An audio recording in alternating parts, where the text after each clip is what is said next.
super excited about another dynamic episode of the Boy Man King podcast with my co-host Chizzy. Talk to the Yeah. people. What's going on, everybody? How's everybody doing? I see my boy Mike in the building. Crump in Yes, the and What up? we What up? have and we have a special guest. Yes, you may know him as the shot caller. You may know him as Big Time. You may know him as Money Mike. You may know him as Mike Monday. But today, he is the king of the Lundy yes, sir. family. He is none other than the husband of Jessica Lundy. He is also the father of Abigail Lundy. He is the man, the myth, the legend, the shot man himself, Mr. Mike Monday. What's up with the people, man? Talk to the people, Mikey. What up, though? What up, What's up, dog? man? Detroit's in the building. Man. Damn intros be killing it, right? Them intros be sick. It's like my resume is that long. I didn't realize my resume was that long. Bruh, like, yo, Crump always give a dope intro, like, no matter who he introducing, man. Yeah, man. Man, you got the juice, man. But listen, want to get right to it, man. You know, me and Chizzy just were talking about parenting, bro. Just Yes. talking about parenting.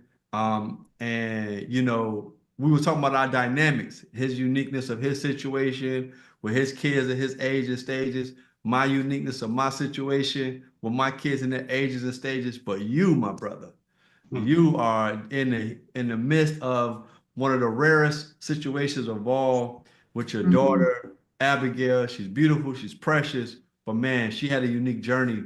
Man, talk about first and foremost how does it feel to be a father? Man, no, like, it's crazy. I be telling Jessica, I'm like, yo, this is like the, other roles in my life. I feel like, all right, man, I'm good at this. I'm dope at this. But this one, I feel like I fell into naturally. Like I didn't have to. I'm learning along the way, but it's like I was born for this, you know. Yeah. Yeah. Um, and it's just it's the most right feeling that I have about any position that I've actually held throughout my life. And man, I love it. Like being the dad is like the greatest thing. I be telling everybody every as soon as I hear about my friends and like, they becoming new dads, I'm like, bro, this is it. Like, yo, this is like the greatest thing, man. Like, it is definitely one of the most wonderful experiences that I've ever had. So and I mean, like you said, it's I guess it's very unique, but I have no other experience. So I'm like, oh, this is dope. This is just what it is, you know. Um, But so to she, help people out with the context, when we keep saying the yeah, word unique, yeah. kind of explain, some of the dynamics with your daughter. So Abigail was born at 24 weeks and 1 day. It was a crazy experience. Like we almost lost her, we almost lost my wife. Like it was a wild series of events, and we had no clue, and um, and so she came 24 weeks in a day and was super strong. She came out crying, like they said, Mhm. oh wow, babies that are C-section at that age, they don't make a sound. She came out, she gravitated towards my voice, she grabbed my finger. I was like, yo, this is crazy. And it was like, Yeah. yo, that just doesn't happen. And I'm like, oh, well, yeah, it does for us. Come on. Uh, Come on, dude. and so she was in the hospital for 284 days. Mhm. Yeah, so that was a crazy Say that last part. So just from birth, from birth. I think people want to hear it. She was Yeah, in hospital how many days? 284 days Yeah, straight. Yeah. The straight. Yeah. normal, the normal is what, 2 days? 2 days Like after two two, days. 3 days, if Yeah, it's yeah, they're a going problem. down. What Yeah. was what was that experience like for you, man? Having to being a new dad, the excitement of parenting, the excitement of being a new father, fresh out the gate. Like, what was that 284 days like? Man, it was grueling Mm, because like while we did kind of like put our businesses and stuff on hold, we still were trying to, do some stuff. We were trying to operate. So it was like I was trying to still, be a husband and be a provider and stuff like that while, going up to the hospital every day. A lot of times, like we would just spend the night, at the hotels around the corner from the hospital, just so we can be near her, as close as we could, because it was a lot of situations where they would need us there immediately. And Yeah. so it was grueling, man, like grueling. It was crazy, but it allowed us, as a couple, me and my wife, to become closer. It allowed us to see into each other's like thought process among, different kind of situations, because we had to make a lot of decisions together, Right. and like you really gotta that type of situation will make or break a couple. Yeah. Um, because it's so tough. It's so many different decisions that you have to make, so many different like avenues that you have to plan for, that you have to look in the future and plan for. And it was a interesting dynamic, and I got to see my wife in a different light, and it just, it made me fall in love with her even more. So I'm very thankful for the situation. While it was crazy, I am very thankful that we got to experience that. Yeah, Yeah. that's amazing. That's amazing in a lot of ways. The anticipation of having children, it's always a blessing. It's always some apprehension around there. I remember when my son's oldest, my daughter's younger, it was like if you're a nurturer, then you make that switch really quickly. But there's also a level of anxiety that comes with it because you're like, that at the end of the day, God's blessed you with a responsibility to nurture this life Mm. from day one to day whenever. You know what I mean? Like I'm 40 plus years old. I still, in a lot of ways, look to my dad for wisdom, for understanding, for even direction in a lot of spaces of my life. And it's so when you now become a parent and you're like, wow, you got this responsibility for this particular individual that will last a lifetime. It can be daunting, but it's also a beautiful experience as well because it gets to highlight some of those attributes about yourself that you find are amazing as well, especially when it comes to sharing values and trying to expose them to different things in life to set them up for success in the future, man. So you got a lot to look forward to. You've experienced a lot, man. The days are gonna roll by so quickly. Crump could speak to this. I remember my son was knee high to a grasshopper, as they say. Now he's older, 21, 22 years old, and it's like, where Wow. did the time go, sort of thing. Mm. But Yeah. I would just say bask in it all, for sure, And for sure. and I want and Mike, I want to speak to your leadership, man. Kind of let us know what stood out to you as a man when now this new element is there. There's this challenge, but you mentioned that you and your wife going through this together, it could make or break, but you had to make some critical decisions. What happened in the midst of it that kind of helped grow, develop and grow your leadership to be the head of your household while you both are entrepreneurs and your daughter is dealing with medical challenges at birth?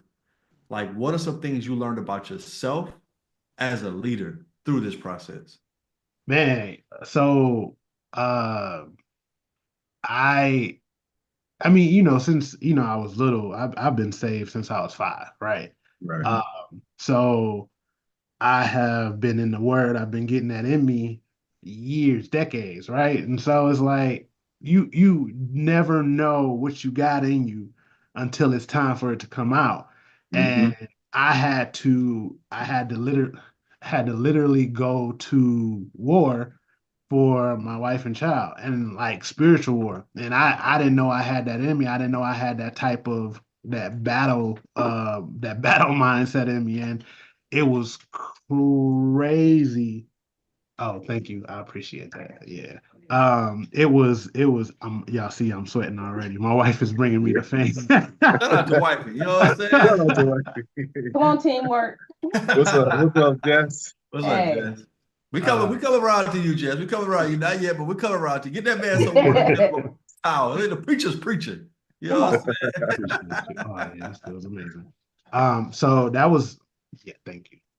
That was one of the things that I noticed, like I look back on, and I'm thankful that my mom and dad brought me up the way they did, because Mm. man, like if I didn't know what I knew, I could have very well lost both of them because of my lack of knowledge, because of my lack of drive to fight, because of I didn't what if I didn't even know that I had to go and spiritually fight for them? You know what I'm saying? Like, Mm. and like just seeing how that played out and being able to go and grab, some I got, really good friends who they grew up with me. And so they was able to fight with me. And it's like, man, like if you didn't have that, if you don't, know that type of stuff, like what could you miss? Like what could you miss out on and what could you lose because of that? Yeah, I want to speak to that, Chiz. I want to hear your feedback too. Yeah. It's crazy, Mike, because in my world, everybody asks me, Coach Crump, advice about this, Coach Crump, advice about that. And you know what blows my mind? Everything that people are asking me to do, I didn't get from school. I didn't get from college. I didn't get from any professor. I got because how I was raised. I Hmm. got it because of where I'm from. So it's like that grit and that God. I got that from how I was raised, from my Yeah. mom and dad, and coming from Oklahoma. So it's like who you have to be and find out what you have to do, and all that intrinsic stuff that it develops in you, and it manifests over time. People are like, yo, how you end up? How you? It's like, bro, you got to actually go back and live by a certain code. You gotta actually go back and pull a certain play. And I love that you share your foundation of your faith Yeah. as a reason as you get to in your apex of manhood, wife and children, that you ain't pulling up. Yeah, when I went to university in that particular psychology class, that's when I used his three-step program. It's Mhm. like all that stuff that we did in formal education. This is what we got to tell men, bro. You got to have a foundation of God and grit because when life starts lifing, you could flex about your money, flex about your where you've been across the world, and flex Mhm. about your degree. But none of that is going to be more practical than your faith and you living by a certain principle and code. Can you tell us separate of your faith? And Chiz, I want to bring this to you to highlight one thing that you help to help you navigate your roles and responsibilities. But as a man, you had your faith that you fell back on that you realized I didn't even know I was going to have to fight with my faith, Mhm. right? But outside of your faith, what was another practical principle that you realized you had to apply it for this to work? Patience. Mm, Practicing patience. Yeah, I watched my dad, like throughout childhood, we, went through various situations, but one of the things that I love about my dad is like he had a lot of patience. Um, like he disciplined us, but he would explain everything and he would explain, I love you, but this is why you're being disciplined. But through all of that, right, I saw his patience and throughout this process of raising my daughter and still being a husband, like you have to practice patience. I mean, y'all know, yeah, both of y'all, Yeah. Chizzy, you've been married, Crump, you married, you have to have patience with your spouse, but like that patience has to be double, maybe triple, maybe times 10 with the child, especially a high energy child, Yeah. and like watching her and seeing so much of myself in her and then seeing, remembering the situations where I was wilding out and my dad just took a breath and was like, hey, son, come here. Now I'm like, oh, I can replay those situations in my head and actually, demonstrate that same level of patience towards my daughter now. Cause she got high energy. For yeah. sure. For sure. Yeah. Yeah. I see things. I'm looking at where I was to where I am now. And, even the grounding, I think for me was somewhat an afterthought in the older version of myself in terms of how I showed up. It's only when I decided that I would really, really focus on my relationship with God that now all of those things that I was told by my dad, that I learned, that I knew to be true because I saw it actualized in how he shows up and how he lives his life. It was only when I said, all right, I can no longer over intellectualize things. I can no longer use my charisma, my education.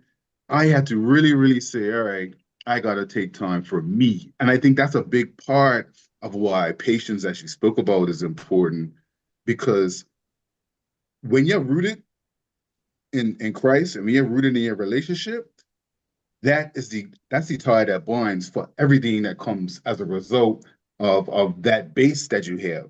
And if you're not putting that in action daily, so I remember when I was less inclined or less tapped into my source, the ego, the aggression, less patience, less communication was how I functioned. And even though I had the basis, I'm a PK, so even though I had that, it still never turned out in the way that I wanted to turn out. But it's only, like I said, to reiterate, it's only when I said, all right, I'm gonna now really, really chisel away at my character, at my relationship, at my God, at my experience, at my relationship with him, that I really start to see the fruits of those labors. And it's a consistent thing because, as you know, not every day is the same. As your children become older, they test you more. So that's really when you really need to pull from that base or that relationship with God or the stuff that you're worked on, because they have a way of amplifying the things in your character that go unaddressed if you allow it. You know what I mean? As kids, that because they got wants, they got needs. They're children. They're gonna have their own identity, their own ideals, their own thoughts, and how they should navigate the world. But for you, that grounded, because at the end of the day, you still have to be that leader. You still have to be that priesthood for them, no matter what age they get at. You know what I mean? So that grounding is important, but also that relationship, that continuous relationship, reading your word, getting the Holy Spirit in you, and making sure that you're able to manage and navigate all of these things as as a Christian, as a man who's continually in relationship with God. So that's my takeaway experience based on what you're saying. Yeah, and I want to echo the patience part, Mike, and I want to bring it back to you. Man, when it comes to patience, I'm glad you brought that out. And I think as a man to man, like we need to have more conversation about this, because one of the things you talked about is, man, thank God I have friends who was in alignment with my faith, who I Yeah. can reach out to help me through that journey. I think it's also very important that men talk to other married men, particularly married men who live by values and who Yeah. live by volume above them when it comes to making certain decisions. So I knew who my wife was personality wise from 20 plus years ago. So I started doing support and intervention 20 plus years ago. She's just now walking into some of that intervention Mm-hmm. 20 years later. And I remember LDE when he got married, but his wife wasn't a Christian. And she was like, but they've been married for 50 years. I've only known LDE his last 15 years of his marriage. I didn't know him back in the 70s and 60s when he first met his wife. And they're like, oh, I'm like the first lady of all the churches, of the AME churches in Bermuda, wasn't a Christian. They're like, yeah, she wasn't a Christian for 20 years married to him. She Dang. became a Christian by Mm-hmm. watching him go to the hospital to minister to people 5 days a week for 20 years straight. And she Wow. said, only a man of God, because she said, I live with this man. Only God can make a black man from back in the day go and minister to people at the hospital 5 days a week and don't miss for 20 years. Wow. She didn't get convicted by being a Christian to go to a church service. She got convicted to be a Christian by watching the life of her husband. Yeah. And Yeah. then she became a first lady 5 or 6 years later, after she became and been a first lady for over a generation of people on the island of Bermuda. So again, I got references of Daryl Thomas, whose wife is in a medical condition where she's wheelchair bound. He has to help her wash. He has to help her clothe. He has to wipe her mouth. He has to do her hair every single day. And he has to help her with her pain when she sleep in the middle of the night by contorting her body at 2 o'clock Mm-hmm. in the morning and at 4 o'clock in the morning and raise 5 kids and have a full-time job. So when I sit back, Mike, and I'm just like, man, I ain't getting none. Man, you ain't saying kind words to me. I Yeah. think about Daryl. I think about Malcolm Elder Eve, and I'm just like, bro, it's levels to this. Yeah. Because the complaints I was thinking of that I was ironclad fist about. They were legit 20 years ago. You know, they don't even exist now. Yeah. They don't even exist now, Chizzy. The Right. things I was like, how long I'm gonna be dealing with this same issue year 1, year 3, year 5, year 7, year 10, year 15. The same issues with the same woman. We love God and we keep showing up. But I was Yeah. like, running a play. And I told my daughter, because we're talking about patience here, guys. I told my daughter when I had a 15-year rites of passage celebration, I said, baby, dad's running a 20-year play. I'm gonna be the generational breaker in your mama's family and in my family, but you're gonna be the generational builder for the Crumpler family. Like Okay. you're gonna build off of what I'm willing to stand in the gap for 20, 25, 30, 40 years so that my family can have a strong foundation. But here's the thing, that's just something me and God was talking about in my private time. Mike, but Mike, not enough men are saying, hey, bro, you gotta run a 25-year play, bro. Yeah. Because if you knew in your head, Chizzy going in, oh, when it comes to breaking soul ties and relationship ties and historical Mhm. ties and trauma in my wife, that's going to have to be 20, 25-year play that I'm going to have to be running. Then you want to be, matter of fact, I'm going to put a quote. Y'all ready for the quote? Quote for the quarter for your boy. Don't be a slave to the immediate if you fail. You will be a slave to the immediate if you fail to see the ultimate. Yeah. And Yeah. so many of us in our leadership were a slave to the immediate because we failed to even see the ultimate play when it comes to having wife and children. And so for me as a man, I just want to say thank you for sharing that when it comes to your patience. But also I want you to speak to us. I'm gonna give it back to Chizzy too after this. But Mike, I want to come to you first. I want to talk about patience with your wife. Your wife is in a different space when it comes to she's the modern woman, front facing, content creation, driven ambition. You behind the scenes, lean, mean, making it work. You bag carrying, parking car, running errand, camera manning, light setting, set. You know what I'm saying? Like you like that every day. Talk about being a man, but also being like that public behind the scenes for your wife to be all that she's called to be at the same time running your family.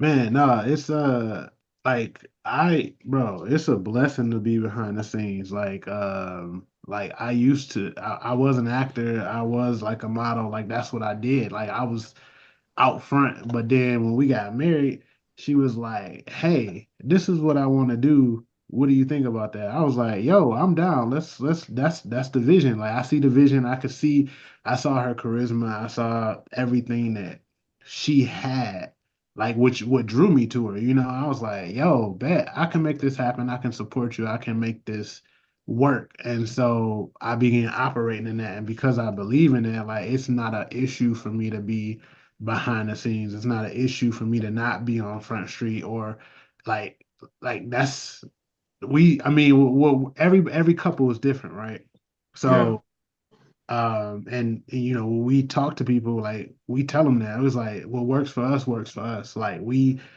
have open communication, and I think that's very important. Like it's the most important thing. Like I talk to her, she talks to me, and we communicate effectively.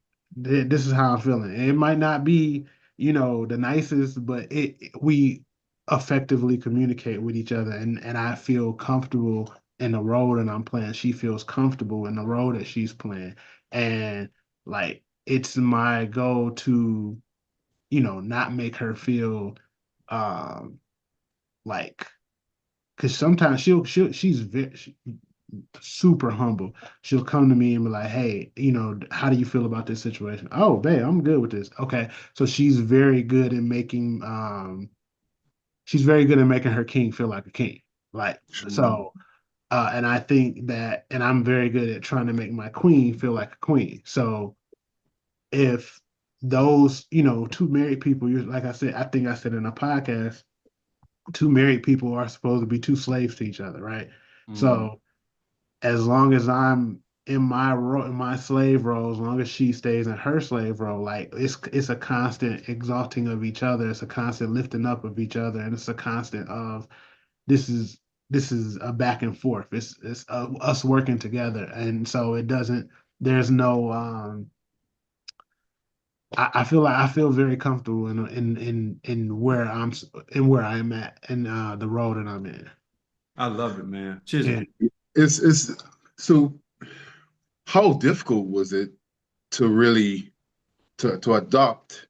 I mean, it sounds like it's just who you are as a person anyway. There are a lot of men and people that are going to be watching this that will say, "Man, you know, I'm a man. Like I lead. Like I give instruction. She's got to submit to me. Like what is this? What Oh, is that this? still take It's place? all these foolish misconceptions that are spiraling in the world as it relates to, you know, gender roles for you as a man, for you as a husband, for you as a leader in your household, for sure. Mhm. How was that? Because, you know, we're programmed and we're taught that God, man, woman. And yes, correctly so. But then there are a Yeah. lot of pockets that feel like, man, I'm not acquiescing to a woman. Like I do me. Like I'm a guy. You know what I mean? There are a lot of people that can't even conceptualize, you know, what we're discussing. Right. Speak about that journey for you intellectually, spiritually. How did that sit with you, if at all? Well, you have to follow to be a leader. Like, Yeah, and like with, and I'm not saying that you have to follow to be a leader. You have to be humble to be a leader. And you just because you're not the visible head does not mean that you're sure. not the leader. It doesn't mean that you're not getting submitted to or anything like that. Like that's that very hierarchy, God, man, wife, and then family. That's Yeah, the hierarchy that we go by. sure. And I mean, it's not. I mean, like I said, like I grew up in this, like so it's embedded in me. My dad, he's he was a servant his entire in ministry, his entire career. Like he served at the church, and I got to see that. I got to see his Mhm. heart. His heart was pure. He loved serving other people, and like I adopted that because. And so now it's like I love serving my wife, and it's crazy because she didn't grow up in a two-parent household, so she had no idea that, oh, this is how things are supposed to be done. But like through watching me and then, seeing my family and things like that, she's like, oh, wow, this is how it's supposed to go. Okay, I can get with this program. And so while I'm constantly, serving her, she's serving me as well. And it's a two-way street. But I feel like when people get on that, what about me? Like I said, you can't. It's once you decide to get married, it's no longer About about you. you. It's Fact. no, and Yeah. that's the thing. It's no longer about you. And if you can try to keep that at the forefront of your mind, if you could try to keep that the main thought, like it's not about me, it's about her, it's about God, and it's about pleasing Him by pleasing her, Yeah, right? and I love that, bro. Like I was thinking about when you talked about the roles, and I'm thinking about the practical side, right, Mikey? Like I've seen you with the stroller and the bags running around, dropping Jessica out at the lobby in the BFW. Like, okay, I'm gonna whip back. Be like, oh, I gotta run back. Oh, her milk. She needs some. Boo. Like I've seen you on like umpteen occasions. Yeah. Jessica in the dress taking pictures, and Mikey's in the background, like in the dark behind the curtains in the parking lot. You know what I'm saying? Like doing your But at thing. that moment, that's what she need. Yeah, Sure. I know, but Sure. what I'm trying to highlight is I love the fact that you shared, like we have effective communication and we make it work for us. And in the home, there still is that hierarchy about how we live our life. Because I remember when my wife, she had a hard pregnancy on the first one. CJ was kind of straightforward, but I seen her lose herself. Like after Mhm. the two babies, she was just like out of it. And I was running a rope imagery of what my dad did. Mhm. So I wasn't customizing marriage to my situation and circumstance. So I never forget the time that it kind of like something's off was she was like, I'm going to the store, and she didn't do her hair and she didn't really put on like no appropriate clothes. And I was like, you finna go outside like that? She's like, I don't care. And I was like, okay, you literally like you woke up and went outside. And I'm like, my wife never does that.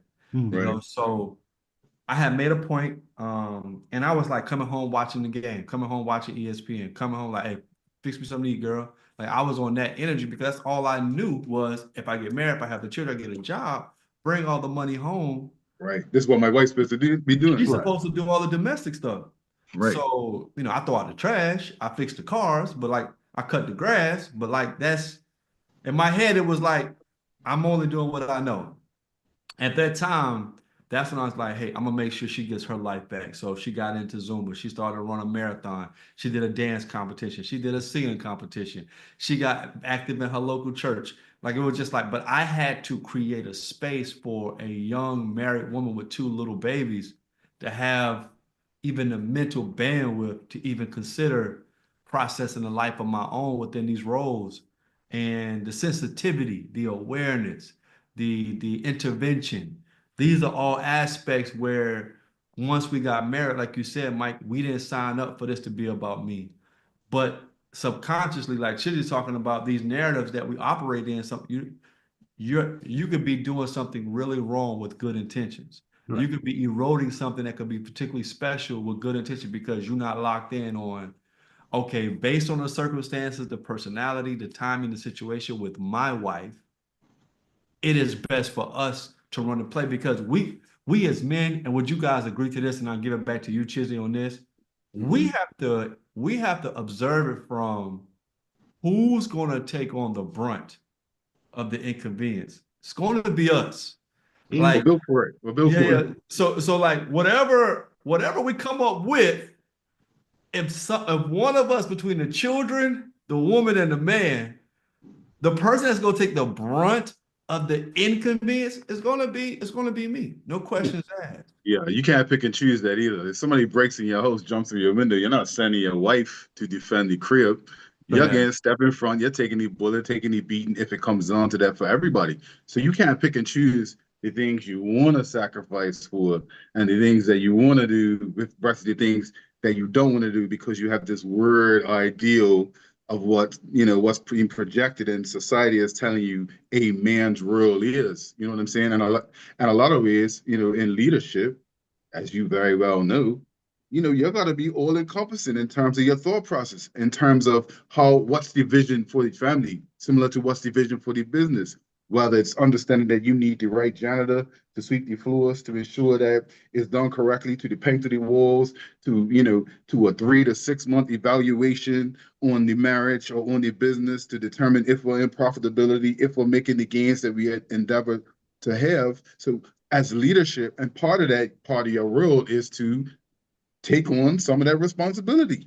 Mm. So you got to do whatever is necessary to get to that goal that both of you are set apart. And I think that, a lot of times men get stuck in this box that they only do this and women only do this. But clearly, there are a lot of cases, Mike is included, or other people that's included, where the ego is checked at the door for the purpose of the goal.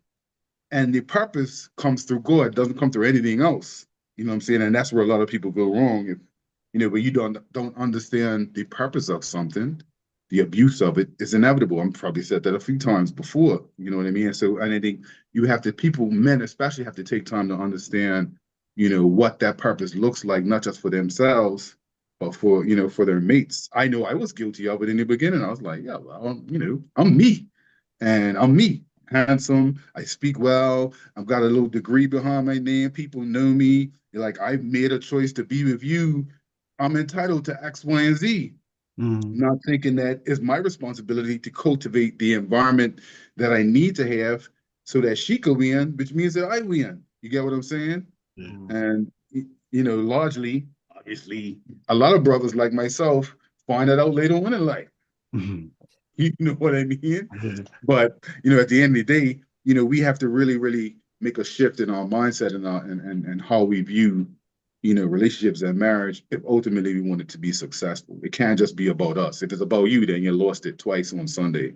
Facts. I mean, like the word says, like for us to love our wives like Christ loved the church. So that means you Mm-hmm. examine a relationship of the church and Christ and you got to examine the personalities of the Church of Christ. The church is crazy. The church is crazy, right? Sure. The church is disobedient. The church is they don't listen, right? They're people. You know what I'm Exactly, saying? right. So when you think about like Christ still did all that he did, he still came down here, he still did the work, put the work in, he still died, right? He still did all of that stuff, even though the church was doing all of this crazy stuff. So that means like his focus on the end goal, his focus on, all right, I'm supposed to love in spite of, right, was so on point. And it's like if we're supposed to mimic that, then we gotta be in that same mindset. I So love Yeah, it. I yeah. love it. So if you could leave the men, and before we transition to the next point, if you could leave the men with one like critical leadership trait that you apply to help you get through your situationships, to help you get through your stages, to help you get through these responsibilities, what's that one key leadership trait that you apply on a regular basis? man, I know my wife I love me saying this. But man, honestly, like self-care, like taking some time out and making sure, because like I had lost sight of that quite a bit throughout That's this exactly what she said. situation. Let me ask her the question. Yeah, no, no, hey Self-care. man. Like like because like you go through, we I mean as man we go through so much and we deal with so much, and like you said, Chizzy, we're built for it. Like Yeah, this is we were made for this. And so because like we feel that we were made for this, a lot of times we can think that, oh, we're just supposed to deal with it. We're not supposed to take some time out to make sure that we're okay, right? So that because if we're not okay, now you got disarray down the line because it trickles from the head, right? And Mhm. so now you got to make sure that you're okay so that everybody else can be okay too. And taking that time out is not selfish, although it can feel that way, right? It's not any way self-focused. It's really about the unit. It's really about the family. And you have to make sure that you take that time out just so you can be right for them, right? So that I mean, and that's honestly that's something that I'm still working on, but I see how important it is. Yeah, yeah, that's Chizzy's super pro. That's his yeah. clarion call. He speaks I was that about from to the say, top of like, the mountain. I But don't but want to, I don't want Before Chizzy goes, I'm gonna let Chizzy go into this segment because he kind of gave us the alley oop to it. This yeah, is Men's Mental Health Awareness Month. The month of Okay, bet. November. We're a champion for men's mental health. We're a champion for men's well-being. We're a champion for men's advocacy and education and responsibility. Chizzy has been on this journey for about 3 or 4 years now of just really being honest with himself, but also doing the work on himself unapologetically. And so I'll let Chizzy speak to it first. I got some things I want to share based on what you shared, Mikey, and then we'll kind of let you give your thoughts as well. But being Mental Health Awareness Month, Chizzy, you talk about all the time taking care of yourself and having a routine. Talk about what you feel like is the most important thing for men to be aware, but also educate the women about men's mental health awareness. I think, sheesh, there's a lot of stuff I could really answer in it in that question. I think for me, a lot of time for men especially, I think it's the flesh. You really have to take time to sort of get a handle on your flesh because men are very much, especially for the single man, this is something that we all have struggled with at different parts of our life. I know I did. Like, we know women are beautiful. We know they're accessible. We know a lot of what motivates us is centered around the women. Hmm. And so for us, I think the biggest discipline I found with myself is taking time out to just shed my flesh. When I say that, I just mean not really succumbing to those fleshly desires, those visual desires that cause us to make certain decisions. Healing is a part of that. So with that comes healing. So for me, intentionality looks like ensuring that on my social media feeds, I don't follow certain people.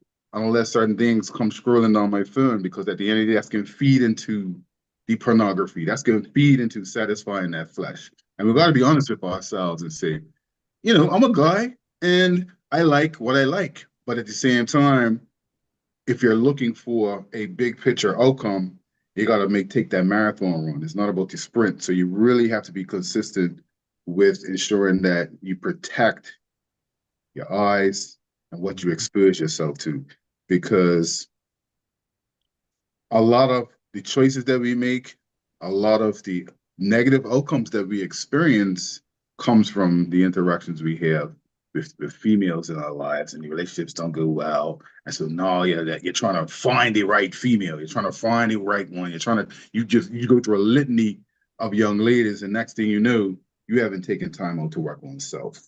And so for me, my journey is being, all right, I'm not going to date. I'm going to stay to myself. I'm just going to work on me. So that's my prayer life.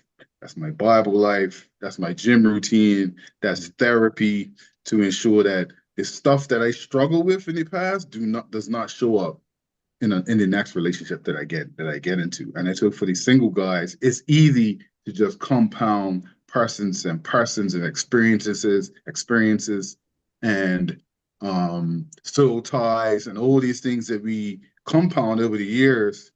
And when you wake up, you're like 40 plus years old, and you think everybody else is the problem but you haven't taken time off for self. So that would be my takeaway: shedding that flesh, ensuring that you protect yourself from the attractiveness that leads you down a spiral hill of promiscuity, ultimately. Yeah, and Mike, I want to kind of free you. I really want you to hear me on this, and this is really what we do on this platform, is to educate. Like when you said, man, I'm trying to get to taking care of myself. Let me tell you why it's an absolute necessity, and you are hurting your family if you don't.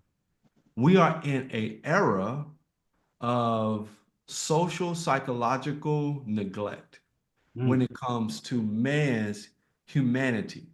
That's particularly in the Western world, right? So affirmation, validation, confirmation. We all need these things as human beings, but prior to this era, men were already in positions of respect, power, and authority. And it was kind of given across the globe in a general sense. Whether you was modernized or not, in the 60s, 70s, 80s, like men were always the respected person in the home and in the community. So much so, people wouldn't even let women get certain positions and do certain things because not because it was about because they respect the man so much. So men felt that everywhere. They felt they was respected whether they joined the military. They respected if they just had a hardworking job. They respected when they came home. Now, none of that's standard. Yeah. All of that's up for debate. All of that's up to be challenged. All of that's up to be fairness. So now a lot of men could get lost by pure neglect of just the social landscape changing so much to just subconsciously say to a man as a human being, you're not that important. Right. So now in 2024, 1924, because that's why people who try to have a social narrative to justify you making yourself a priority sometimes take on traits that's not relevant for right now. The social dynamics have changed. For me to operate in a role to be fully servant to somebody else and to somebody else and to somebody else, and none of those persons are conscious or equipped to validate, affirm, and acknowledge and support and respect me, I must take care of myself so I don't burn out. Imperative. You get what I'm saying? So like when we mention our fathers, whether our fathers had a degree or not, they was respected. Yep. Yep. Whether our fathers had a bunch of money or not, they was respected. Whether our fathers was trendy or not, they was respected. Whether our fathers had access to technology or not, they was respected. Whether our fathers live in a gated community or not, they were respected. We can at least agree. Whether our father was even a Rolling Stone, he was still freaking respected. You still could publicly just be all out talking about him any kind of way. Like everybody knows that. That is not the same. So now to avoid men hiding from responsibility, and this is me really talking to the church. I know you guys are aware, but I know it's going to be recorded. This Yeah. mental health awareness for men. You are required, men. Men, you are required to take care of yourself. Self-care is a requirement in 2024, 2025. It's a requirement. You cannot facilitate the responsibilities and the weight thereof of taking care of others if you don't first take care of yourself, particularly as a man, because today's society don't come equipped to support, respect, honor, affirm men, to be men. They actually want to challenge you to be something else in a lot of cases. So if you don't take the time, who will? Mike, I want you to give your closing remarks. Just anything you want to share about mental health, about the platform, anything you want to share with the people, man. Man, I would say it is so important to, like, even if you don't believe in therapy, like, it is so important to have somebody to be able to just talk to and bounce ideas off of. The Bible says, it talks about iron sharpening iron, and you Yeah. need to have somebody with either a similar or better mindset than you. Somebody who is where you want to be. I recently, and Crump, you know this for a fact. Like, I recently, within the last year, just started getting into mentorship and accepting mentorship, and I believe in it wholeheartedly now. Like, you need somebody who's at a higher level than you to help you achieve and help you get where you want to go. And if you don't have that, I mean, honestly, man, you are lacking a really big tool. So Yeah, I love it. Chizzy, Yeah. final remarks for the people, man. Yeah, I'll say just to your point, Mike, mentorship is important, but it's also important to understand that mentors have a responsibility. Those who have an understanding, a higher understanding, have a responsibility to seek out those who require that level of understanding that they have. So not in, like, sometimes we assume that I need to take, and we do. I need to be searching for somebody who can elevate me. So that's important as well. But I also think there's a level of responsibility for those who have elevated in whatever area of your life that you're trying to achieve.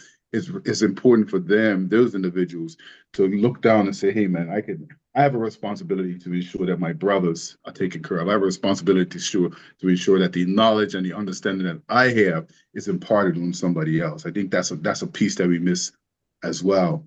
But to land the plane real quick, fellas, you gotta take care of yourself. Don't feel like don't feel bad about prioritizing your mental health needs, your body, your spirit, your mind. We easily can go to the doctor when we sprain our ankle, but when it comes to this mental health piece, we're less likely to explore it. We're easily everybody wants to make a dollar, everybody wants to be rich, and we'll do everything we can to make a dollar in our pockets. But at the end of the day, you could have $1 million in your bank and still feel lonely, still commit suicide, still not feel validated and valued. You know what I mean? So take that mental health piece. Very, very important. And it starts today. Can't put it off till tomorrow. You have to start today because tomorrow is not promised. As we know, people are dying left, right, and center. You got to take your mental health and your personal development important. It's vital. It's imperative. More important than anything that you will ever do. I love it. Mikey, man, where can the people find more information about you? How can they follow you? How can they know what's going on in your world, man? at the Monday brand underscore on social media, all social media, and themondaybrand.com. And yeah, man. I love it, Mike man. Monday on a Sunday. Yeah. Yeah, man. That's what's up. Shout out to you and your team and your wife and your fam, man. We just Yeah, man. really is an honor to have y'all on the platform. Man, we got nothing but respect for you as a man. And we respect the work that you're doing for your family, bro. Continue to be encouraged. Mike, I want to encourage you to let you know that it's not easy, but it's also necessary. So don't get discouraged by hard. You know what I mean? Like find you some good trouble. Like it is what it is. Like, I want to encourage you that just because it's challenging, just because it's hard, and just because sometimes you can feel like, I need a break. All that's just part of the journey. It's part of the life, man. But just keep pushing forward, man. We are proud of you as a community of men, the work that you're doing, the value that you're adding to your home. Because by just having a man in the home doing that responsibility, man, is huge for our community, huge for our culture.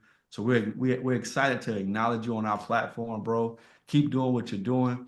And for those who want more information about the Boy Man King podcast, please subscribe to our YouTube channel. Follow us on IG at Boy Man King Talk. Man, make sure you show some love and share this episode with anybody that would get value of it. And again, man, as we say on the Boy Man King podcast, the journey Journey continues, continue. man. We Yes, appreciate sir. y'all. Y'all have a good one. And shout out to all of my men on Mental Health Hey, wait, Month. wait. And Mike's episode drops. Mike, we gotta check out Mike's episode. We forgot that. Oh, yeah. Mike's episode. Let's check out Mike's episode. Mike's episode is Make, dropping. make, make sure you check out Mike's episode on the Boy Man King platform, man. You know what time it is. And as we Yes, said, sir. man, the journey continues, Journey man. Y'all be continues. blessed. Bless. Yeah. All right, I ended the stream. But yeah, Yes, Mike, sir.